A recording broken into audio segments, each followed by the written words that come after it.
Hi guys! It's me again, Mrs. B.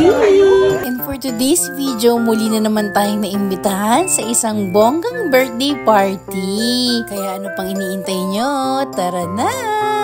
Grabe yung social media palityon sila dito. Ito nga pala ang ating birthday girl. Tawagin na lang natin siya sa pangalang Miss JD. Grabe guys, hindi ko kaya may palityon. Ma'am, sana sinabihan niyo po ako, nadala po ako ng labo. Pag-isyaran, ma'am.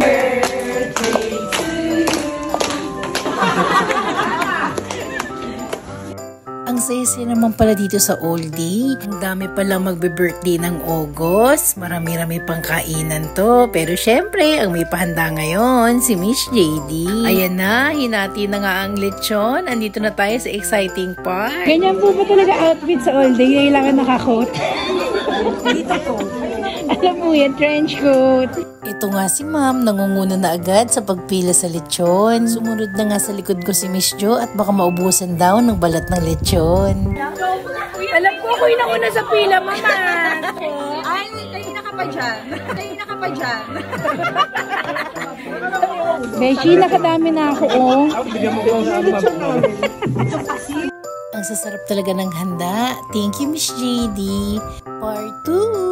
Ang saya talaga, no, pag may birthday sa office kasi syempre may pakain, free lunch. At ito yung time para makapag-banding-banding tayo at makapag-catch up kahit saglit during break time. In fairness, habang tinitikman ko lahat ng handa, pasado naman sa taste bud ni Mrs. B. Talagang mapapasyaron.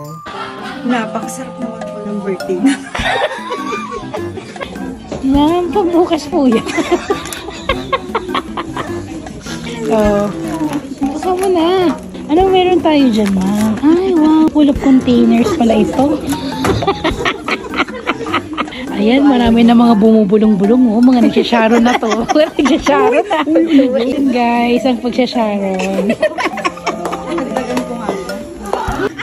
Ito nga, simple lang ang bigayan. Pero nakakuha na rin ng food container pang Sharon si Miss Jo. Ay, ibig lang ang bigayan, ah. Wow, ang abilidad naman ni ma'am. Uy, si sir, tahimik lang na nagbabalot sa sulok. Dahan-dahan lang para hindi halata. Expert pala mga taga-Oldie sa pag-sharon, ah. Balik na tayo dahil siyempre may handaan dapat ng Sharon. Nakuha ko ng pata ng lechon. Babalot natin yan. Oo, nakapagbalot pa tayo. Kompleto yan, guys. Thank you all day. Abot hanggang bahay ang handahan na. Ayun lang. Thank you for watching. Happy birthday again, Miss JD from Mrs. B.